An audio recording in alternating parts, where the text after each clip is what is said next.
Welcome to the Alternative Healers Coffee Chat. I am Victoria Amador. And Janelle Mulligan. And I help those going through spiritual awakening release traumas, fears, and doubts. And I am a neuro-linguistic programmer, Reiki, and quantum healing hypnosis practitioner. And the purpose of this podcast, this community, is to introduce or reacquaint our listeners to different healing modalities and hopefully empower you in your healing journey. So today we have KristaLyn. KristaLyn is a multi-certified metaphysical practitioner and psychic mentor who specializes in Hellenistic Astrology and Astrological Magic. She is co-founder of the Forgotten Storytellers High-Vibe mentor program, as well as the Alchemist Inkwell.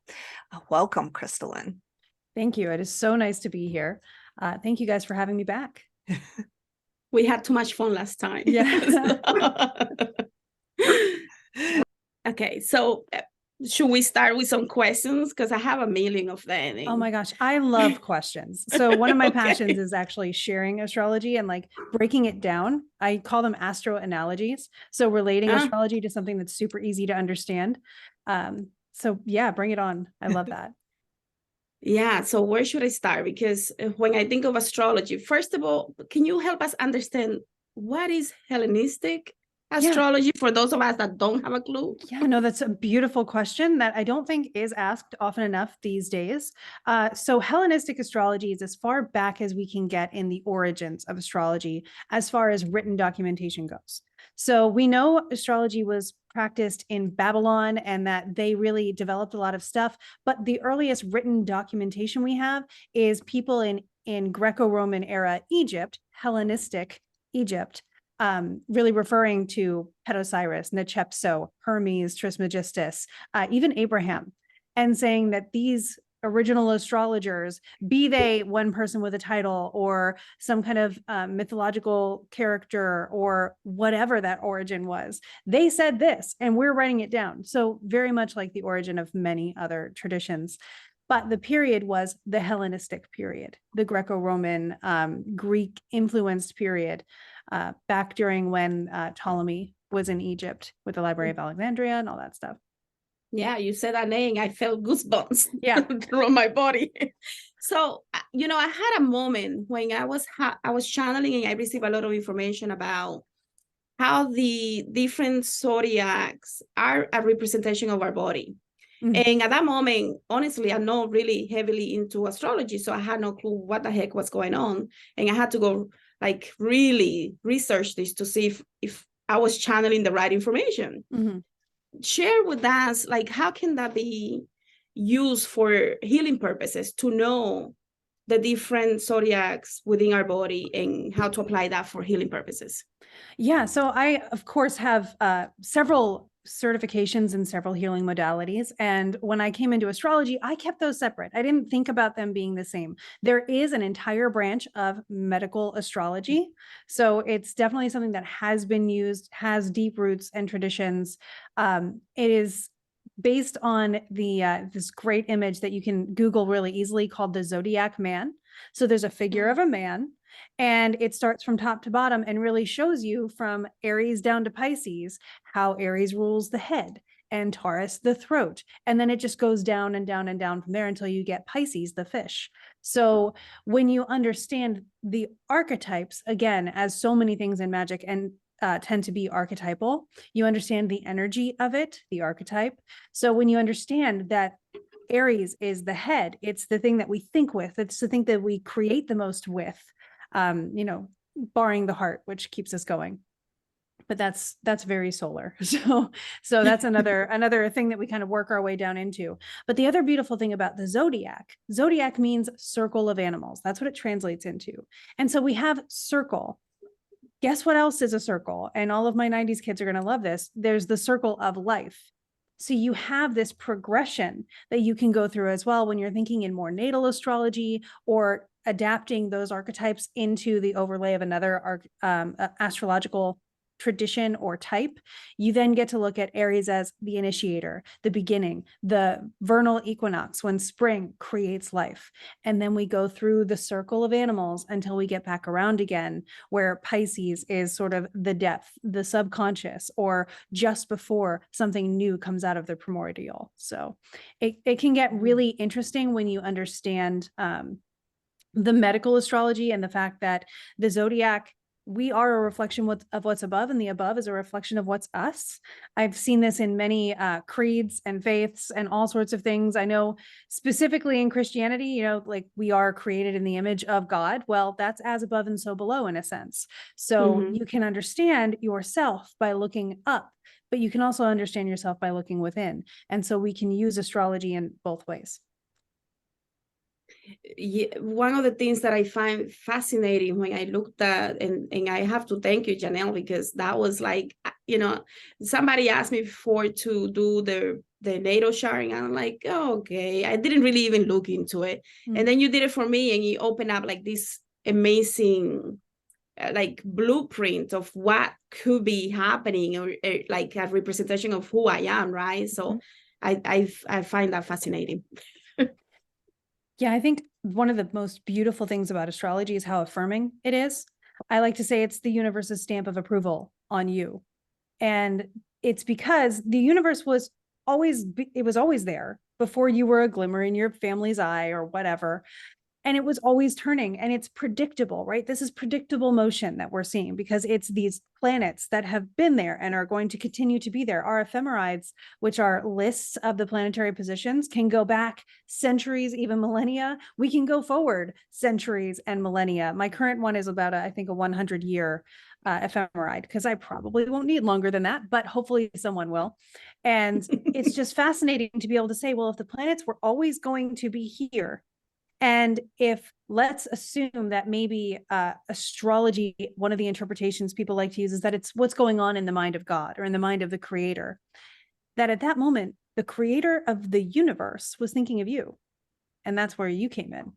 And to me, like, it's beautiful. I can't prove necessarily that that's it, but it feels very right. And it certainly hasn't held anybody back so far. It's helped a lot of people move forward.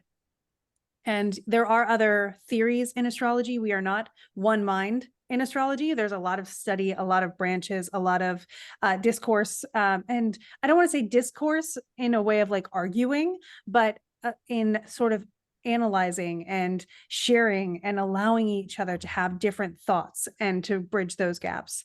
That's a big, beautiful thing about the astrology community. So this is one thing that I noticed when I got into astrology, was that, you know, it seems to be like I'm on purpose. And so I can then use astrology to be on purpose. And that's what I like to help clients with. That's fantastic. And it's funny, right before, obviously, I guess I was pulled to even bring up the thought before we started today, the concept of free will and astrology. Like in a previous podcast, Victoria mentions in the occult, there's a lot of discourse about what that is and if we do in fact have free will. And I can see where astrology, somebody might use that to argue we don't. It's already, planned in or the similar to the planets, therefore we're planned. What are your thoughts?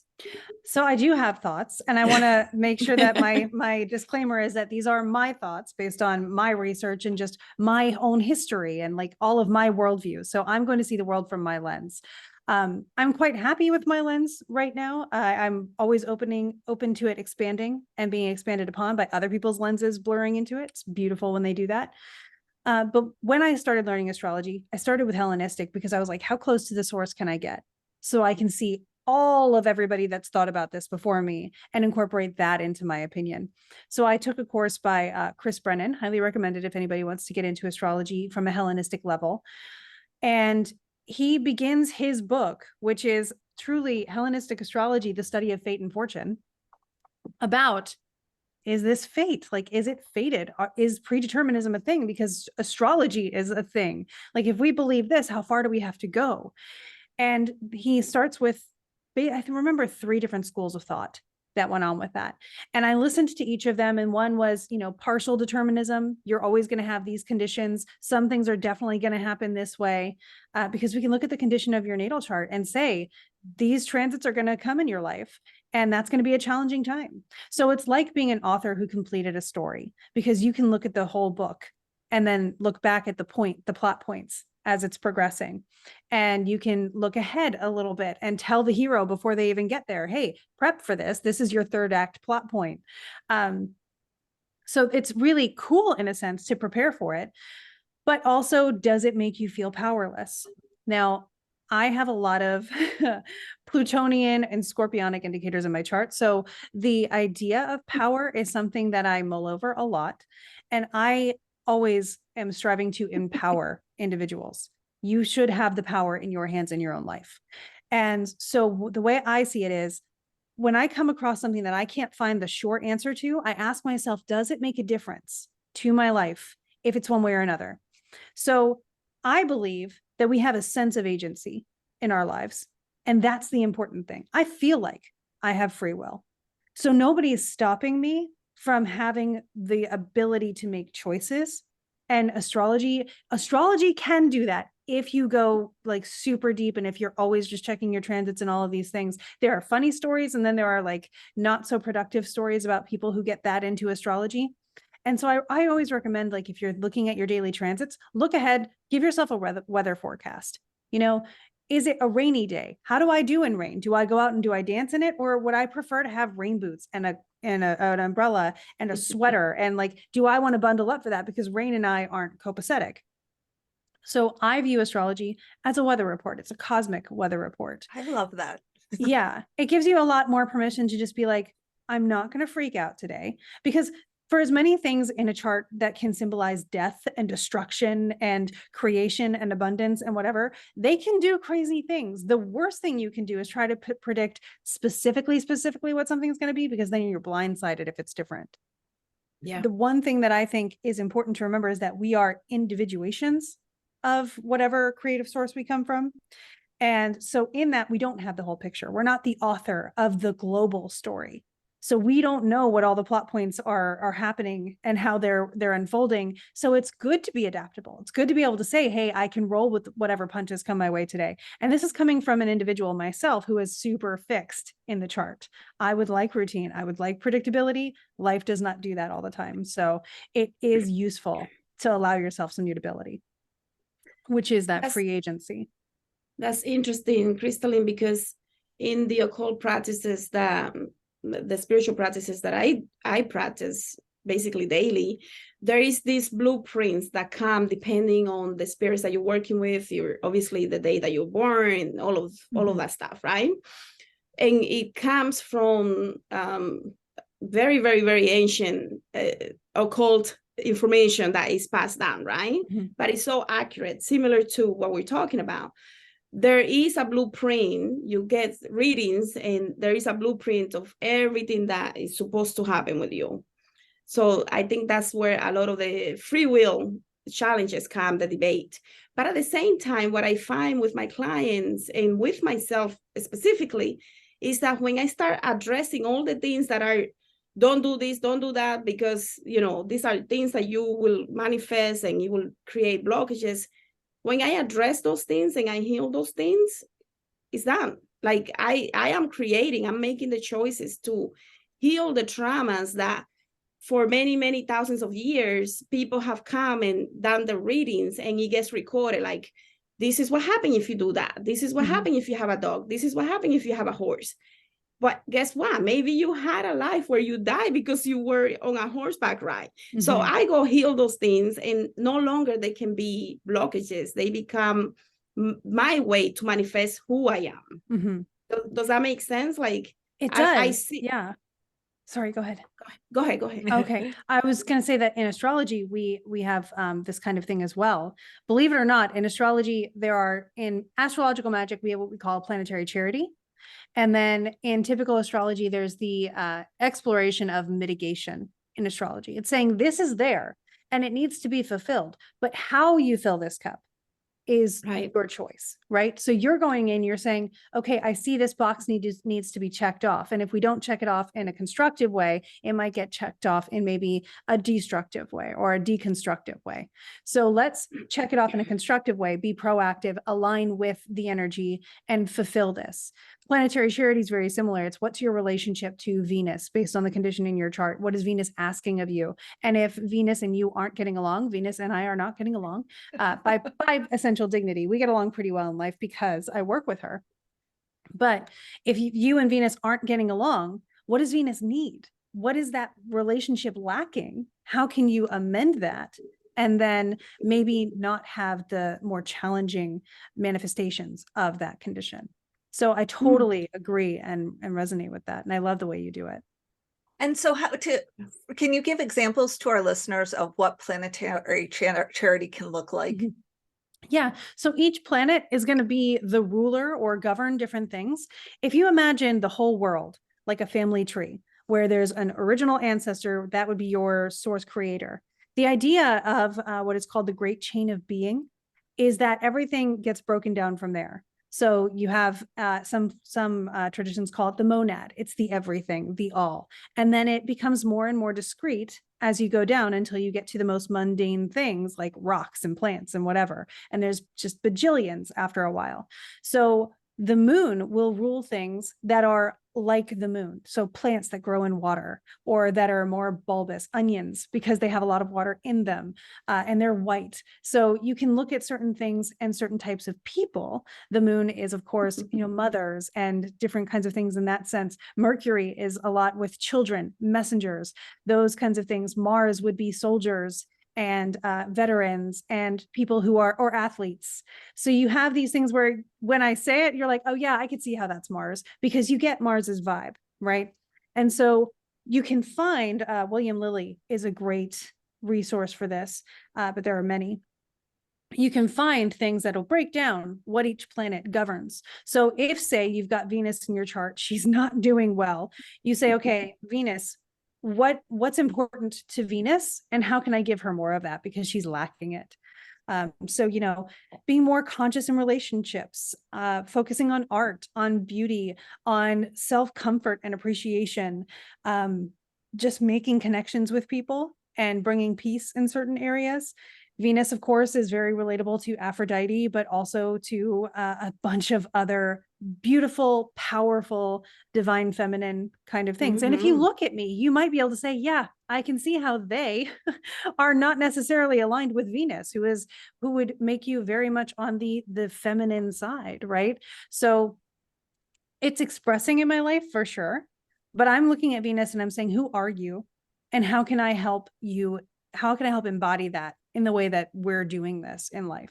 So it feels very co-creative and cooperative with the planets. And it depends on the condition of the planet in your chart, what the planet rules. And then, there's the recommendation, you could always just donate money to a cause. Like if you have a debilitated Mars, you could donate to a veterans charity. But one of the things that I prefer, and I've heard this from other astrologers / astro magicians like Austin Coppock, they mention get as close to the source as you can. Because it's one thing to just, have a monthly payment to a charity, which is so great. But it's another thing to actually go and be with these people and really understand what Mars is trying to tell you. So you have both of those options, depending on what's actually accessible to you, if you feel drawn to doing this kind of thing. That's fantastic. Yeah. So in one of the occult practices, we have a lot of female energy that comes with that energy of Venus, and they are hardcore. Like when I mean hardcore, they're beautiful energy, but very strong, like alpha female Morning archetype. star Venus. Yep. Right. It's beautiful. Reminded me of that. Yeah.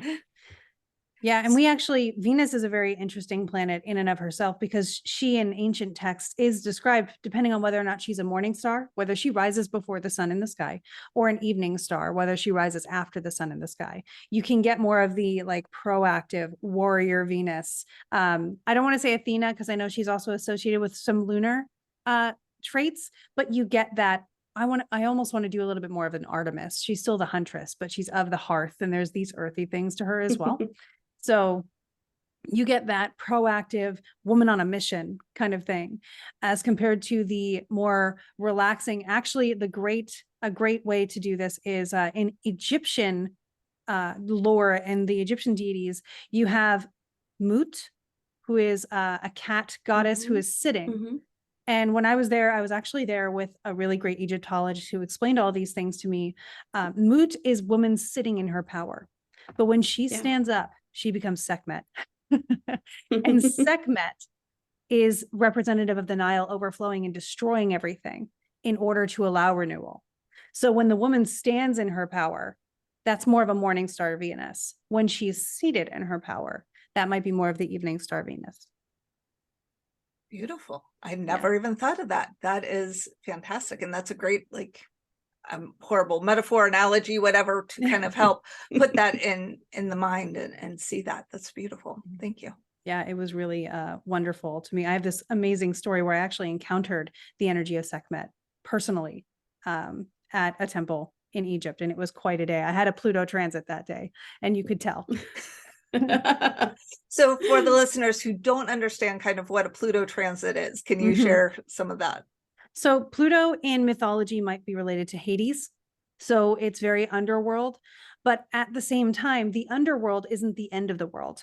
A lot of the times we'll associate Pluto with death and just cut it there.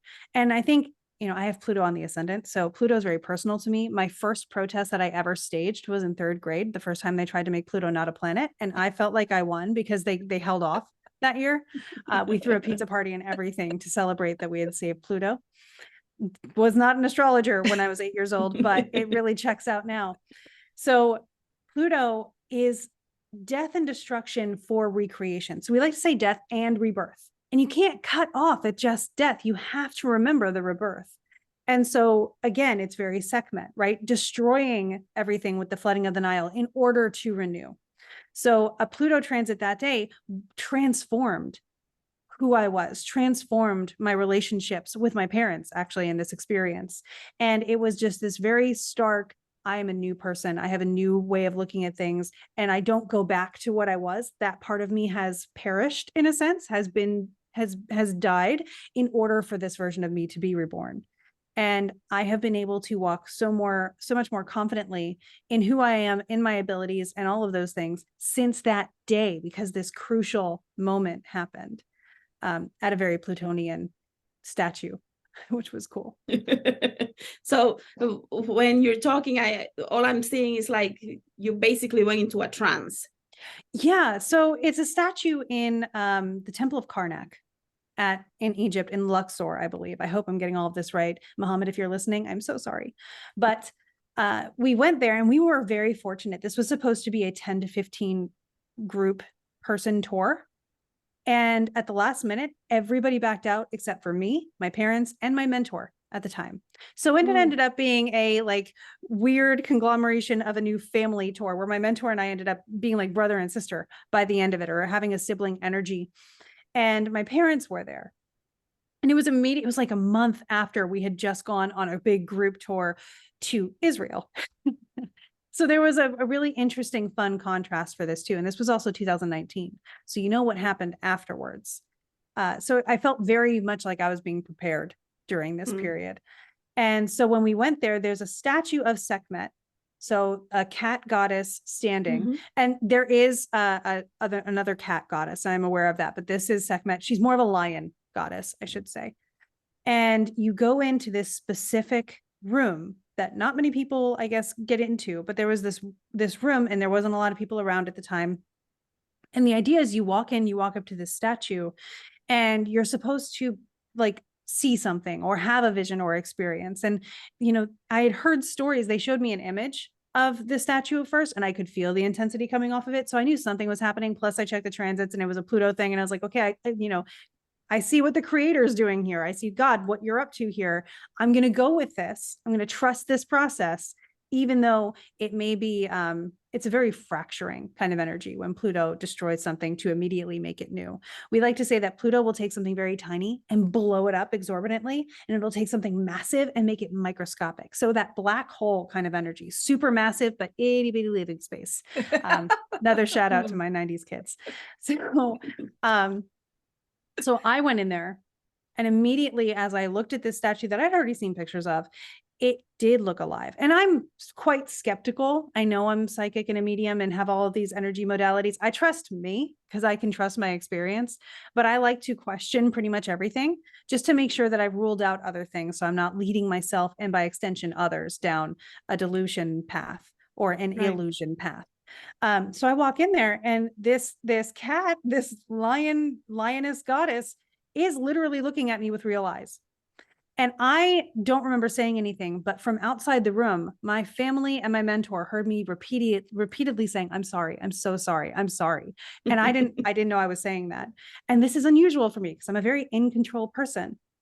So I saw this lioness goddess, and it was during my Saturn return as well. This is of note because it was a very coming of age kind of moment. Saturn return really marks the end of the maiden archetype era of life and really enters you into adulthood, mother era of life.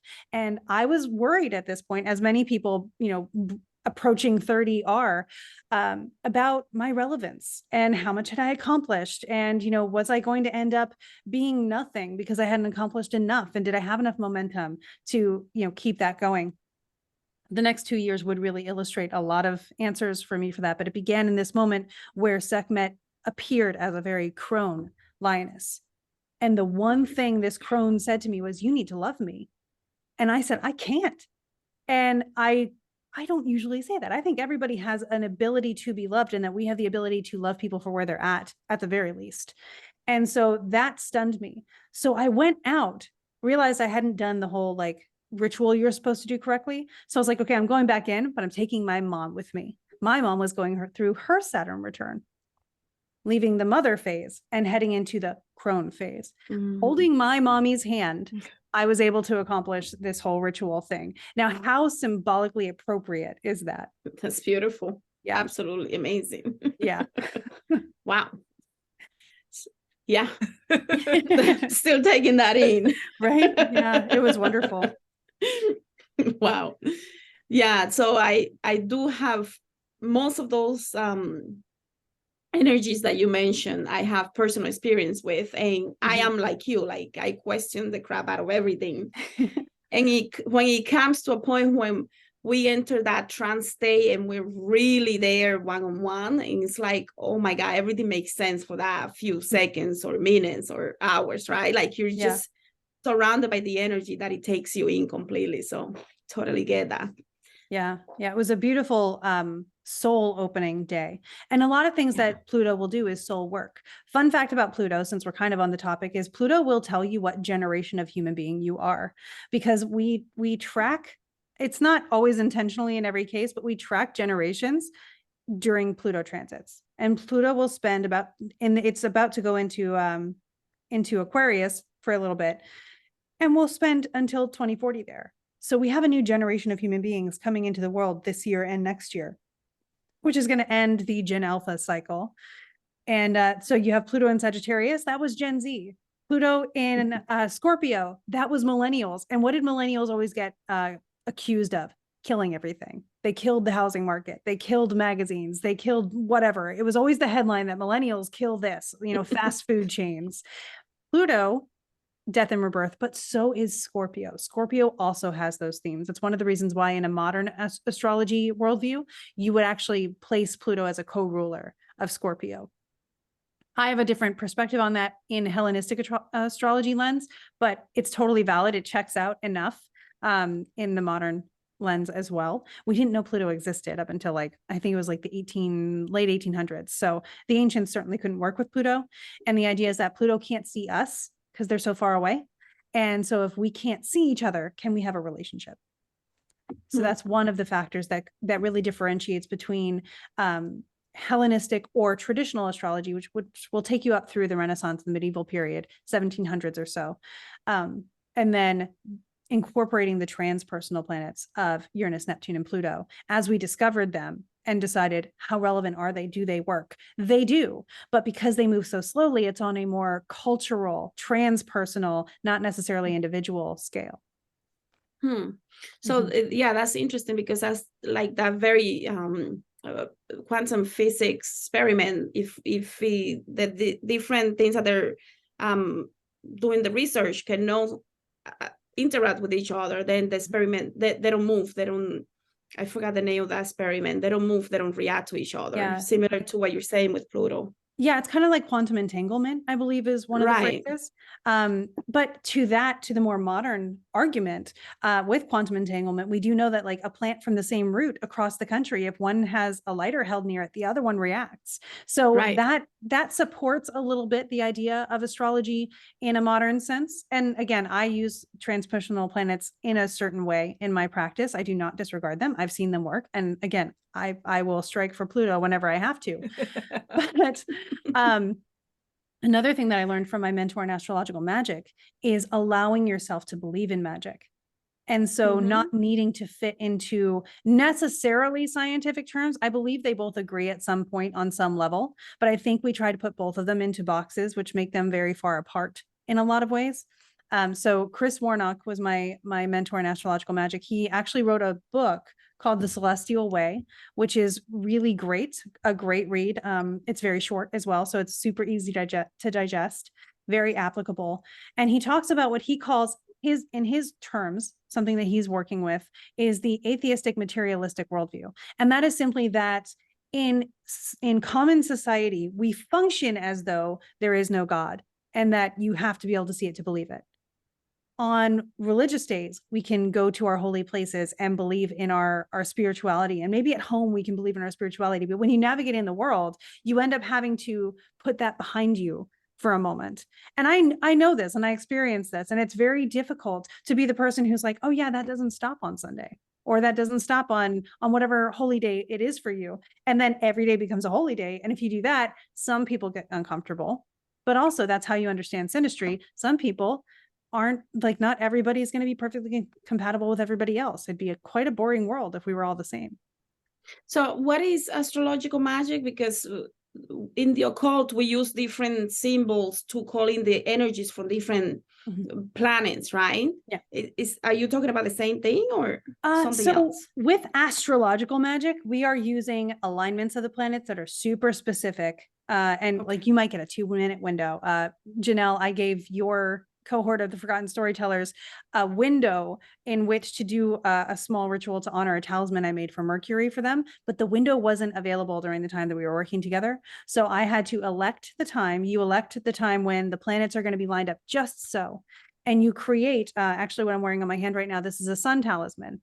So you create something that you can then say, this is a vessel for this energy to come into that I can now wear with me and carry around in my life. So it's kind of like a crystal where you program it with something, but we get really nerdy and specific about it, saying like, I want these specific things from the universe and I'm going to make it at just the moment where that's on sale, so to speak. And then you go and you make it, and you can make it whether like you're creating the talisman in that moment. So you're kind of giving form to this concept. It's very much like a book. And so then you can have your ring with you or whatever you want to use with you. I have another sun talisman here. There's a Jupiter talisman somewhere.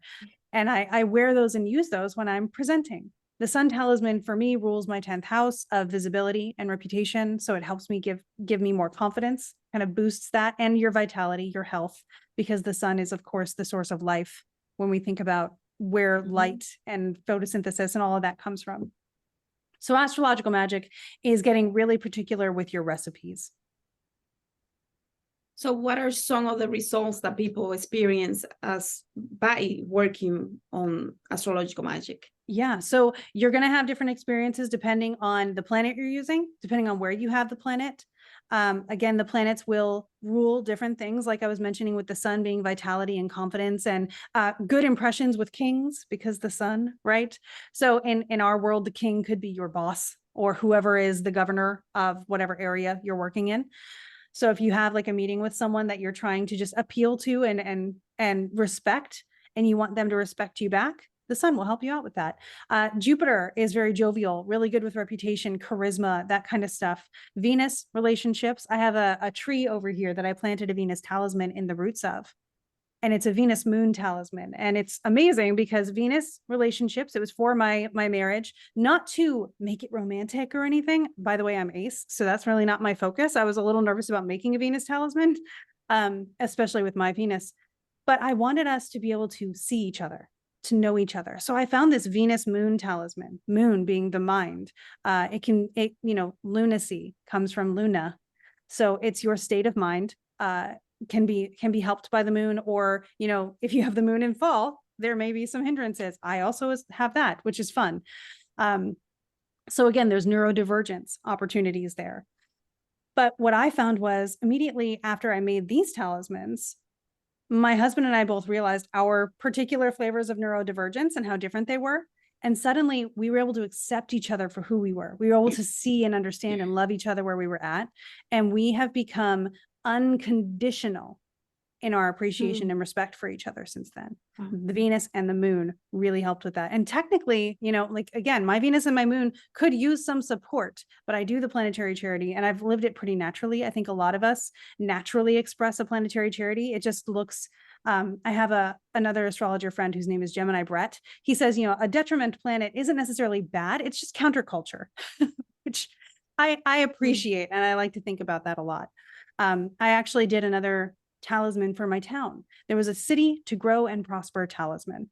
I made it. I buried it in a tree because roots grow. And I buried it underneath a tree in the center of our town. And that day we got grants for multi-million-dollar grants across the city to beautify the town. So you'll see results for sure, especially if you're, using it the way it's supposed to be used. One of the things that's going on in the community right now is, how are we evolving? A lot of magical practices are going through this. I know in Braucherei, we're going through this as well. Braucherei is a Pennsylvania Dutch folk magic practice. And it's, how do we honor tradition and stick to tradition and represent tradition so it's maintained into the future, but also honor and respect where the world is now and what it's growing into. So as astrological magic is struggling with this, and struggling more like grappling, I use the word struggle as like the definition of, I'm working with this. I'm actively working with it. We're trying to understand, how close to the recipes do we have to stay? And how can we adapt this? Something for Mercury is short distance travel. Well, short distance travel then was like a street over. We have cars, planes, and jets and all these things now. So short distance travel, they would be like, oh, if it takes you a day to get there, you're good. I can get to Europe in a day. That's long distance travel. That's more your other kind of thing. You might associate it to Jupiter or something. It's ninth house typically.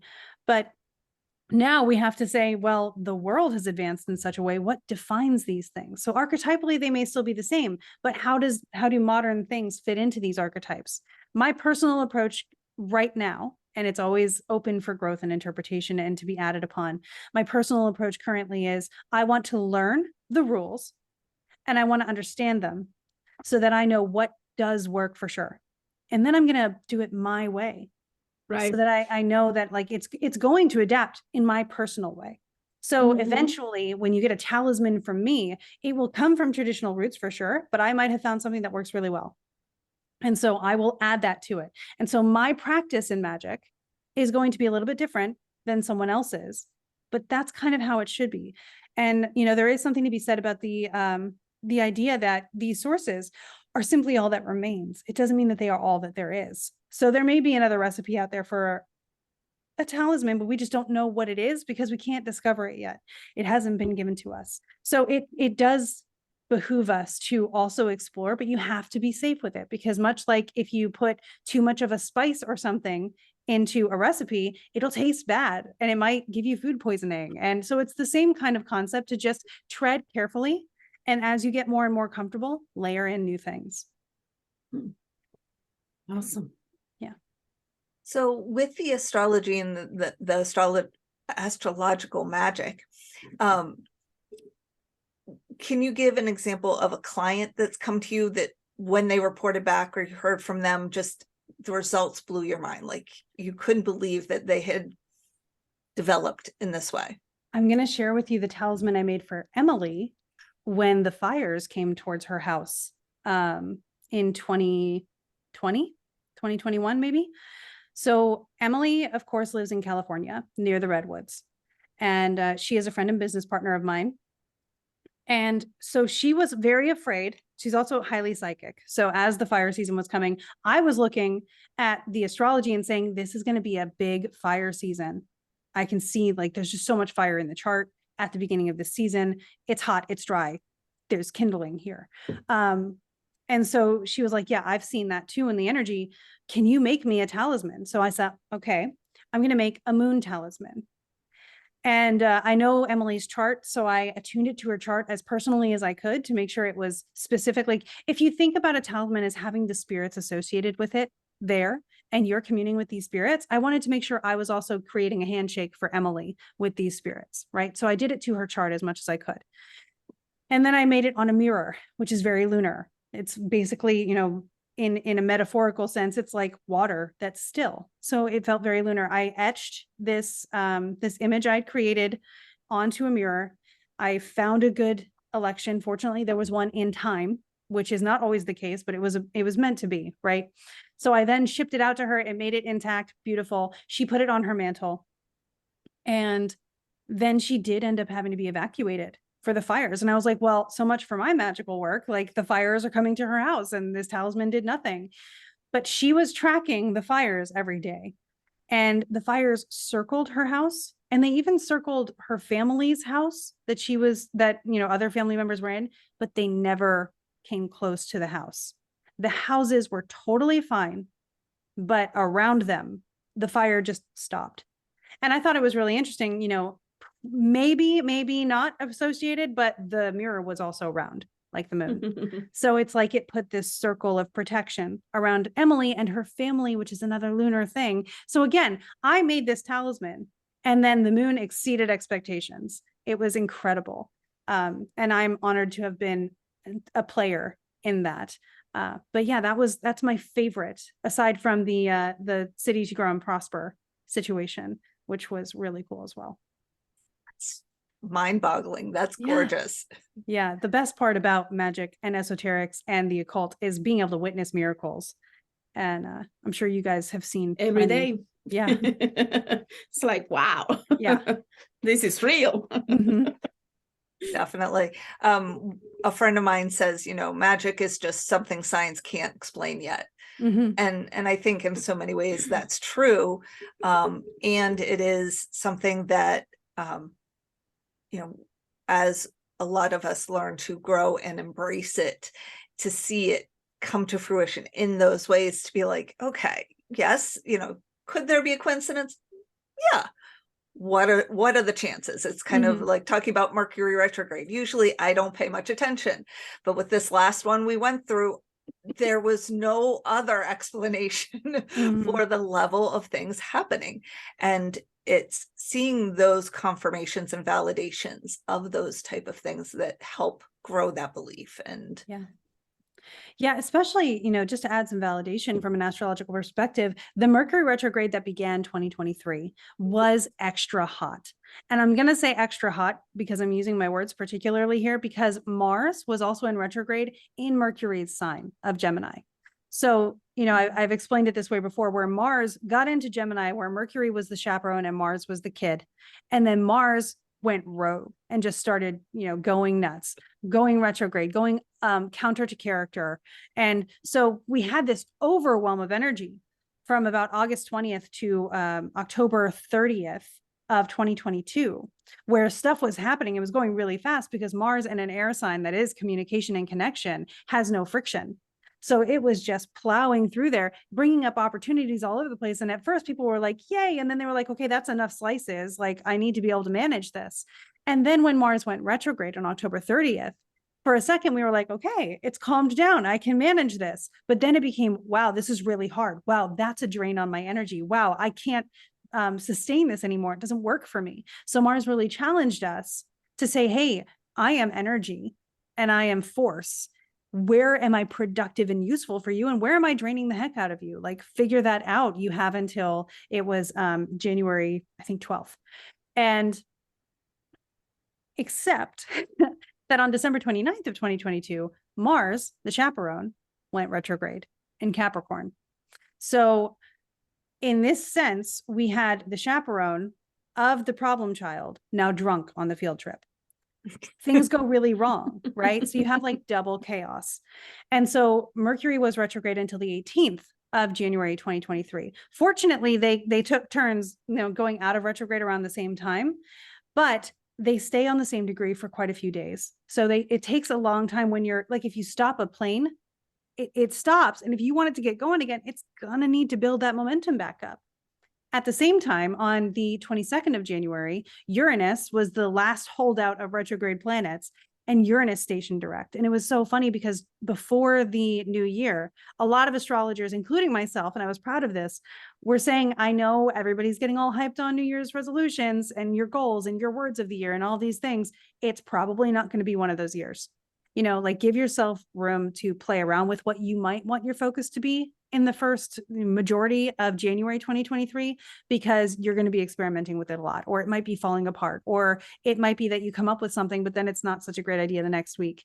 And truly on January 23rd, 2023, the headline on Good Morning America was a New Year's resolution reset, and how to actually start your resolution now. So the day after all the planets were finally direct, the news caught on. And again, Uranus is a transpersonal planet. You're going to see the effects of Uranus in the headlines more than anywhere else. So you could see that collectively we felt that. And even news stations were like, we need to start talking about this. And it worked.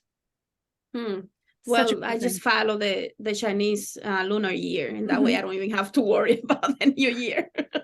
I have a question and appropriately, that was the same weekend. The new moon in Aquarius was the same weekend as all of the directs were going forward. So it played out well for the Chinese New Year. Yeah, I consider myself Chinese, so love it. So I have a question for you about what is the name of that planet? Oh, Jesus. What we call sometimes Planet X. Okay. I was going to say, there is no Planet Jesus that I'm aware of. Sorry. Like so many names are coming in. Nibiru, something like that. How is that? Yes, thank you. How is that affecting us? So as far as I'm aware, astronomically, Nibiru is still a conjecture planet. We don't know it exists. We just assume that it does based on movements of other bodies in the solar system. That is not a topic of discussion in astrology right now. And it's probably because we will wait until we discover it, and then we'll study the effects of once we can track its movement, say when it's here, what did it do? When it's here. That's why we're still studying Pluto. We're still studying Uranus. It was discovered and we were like, okay, I wonder, based on the elements of its discovery, the nature, what was going on when it was discovered, what might that say about its nature and what it really represents? Now we know it because it made itself known. And then we track as it goes around in a full cycle. And Pluto hasn't completed a full cycle since Pluto was discovered. But we've noticed, we've been able to track it back and be like, oh, Pluto would have been here at this period. So we've been able to say at these dates, it makes sense. And we're still watching Pluto show us if we're right. So when Nibiru, when Nibiru makes themselves known, then we'll say, okay, in what way did Nibiru come into the scene? How did they announce themselves? And what might this say about them? And then we'll start studying history around that and see if we can find the patterns. So currently we do not have the evidence because Nibiru has not announced themselves to us. Okay. So I have a question about the ascending and descending signs that we come with. Tell us more about like how to read that. Like how can people understand what's going on with them based on those signs, and what can they do about it? Yeah. So I'm going to give you probably the best astrology hack ever. This is going to crack open that circular chart that you see when you look up your natal chart. It's going to make it so much easier to understand. So your ascendant is going to be around the 9 o'clock point on your circular astrology chart. And that is the marker of the eastern horizon, the day you were born. And if you draw a line across, you're drawing the horizon across a circular chart and cutting that chart in half to your descendant. Everything above the ascendant is what was above in the sky. So these are the stars you could have seen at the time you were born. And anything below that are the stars that were set and hadn't risen yet. And, like if you were born in the Northern Hemisphere, they saw it in Australia, but you didn't. because you were up here. Mhm. So that is the chart. It truly is a snapshot of the moment you were born, what stars were up and what stars were down. And the ascendant helps us know. And so it's like turning the dial, right? As the day goes, the ascendants will change because the earth is spinning. And so the constellations are rising. And there's a lot of really nitty-gritty math we can get into with all of that. And astrologers do. There's some techniques that are really cool, like circumambulations, which are really cool. I've been playing with those recently. They'll help us understand progression in your life. There are progressions that you can use, secondary progressions with your moon and things. Janelle's nodding because we talk about her moon all the time. So this really sets the tone for your chart, because that ascendant also lets us know, oh, this is the Eastern horizon. This is where your chart begins. So then we know, if you have a Scorpio rising, that your 9th house is also going to have Cancer, that your 10th house is going to have Leo. We know the rest of your chart a little bit because we know what the ascendant is. And that's really assuming a whole sign house system. There are other house systems. I prefer whole sign. It's as original as I could find and all of those things. So when I do horoscopes, that's why I'm doing it for your rising sign, because I don't know where in your chart your sun is. I know you're a Leo sun, but again, if you're a Scorpio rising, that's a 10th house sun. That makes a difference. Or maybe it's a 12th house sun, because, you know, if you're a Leo rising and or if you're a Leo sun and you've got a Virgo rising, I think it is, then you have the sun in the 12th house. That makes a massive difference. So it's very important. I'm going to check my math here because mental math is not my thing, which is like why I like how visible or visual a chart can be. But I also don't like misleading people. So I check myself on this. If you are a Virgo rising, yeah, Leo would be in your 12th. And for listeners who hear the terms rising and ascendant, that means the same thing, correct? An ascendant and rising sign are exactly the same thing. Yeah. Thank you for checking me on that. Your ascendant sign is your rising sign.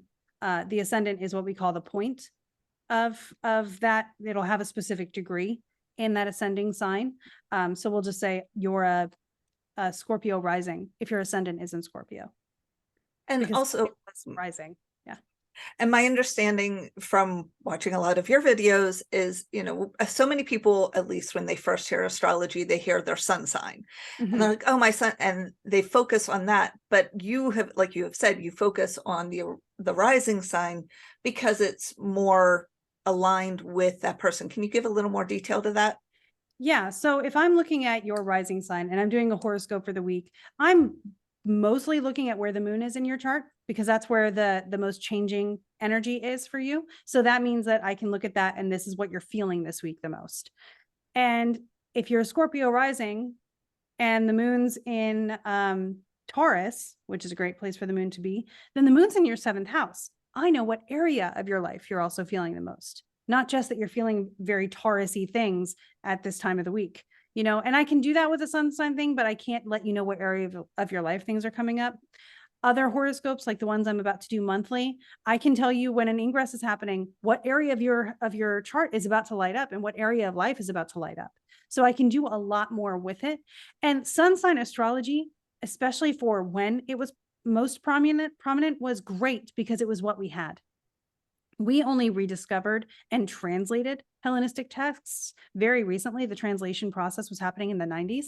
So in the 70s, when sun sign astrology was really emerging, they didn't have access to this information and they were doing a great job with what they had. We have more information now. Some people are saying the old information still works for me. I'm going to keep using it. And some people are saying, I like this information. I want to study it. Now, I'm a very study person. My 9th house is crazy. And the 9th house is worldview, spirituality, religion, higher education. I'm there. That's where I live in my chart. And so for me, I'm like, I need to study everything and then develop opinions based on these things that I can now understand. And that's what I encourage for people. I always like to say that my life purpose is to help you do your research and to give you some things to add to it, but never to define it. We only have a few minutes left. Do you have any message or anything you would like our listeners to know? Yeah. So the thing I always want listeners to know, I know this probably isn't exactly what you mean, but is to know that you're perfect. You are on purpose. Everything about you is as it should be. And if you do a reading with me, we're probably going to say, look how good you're already doing at being you. That's what happens most of the time. I do offer consultations. I love doing consultations. You can even hire me as your professional astrologer, and we will nerd out over your chart 6 times a year, which is super fun. Thank you so much, KristaLyn. That was a great conversation today. Yeah. Thank you guys so much. Thank you. And to our listeners, please like, follow, and subscribe. Thank you. Bye, guys. Bye. Ciao.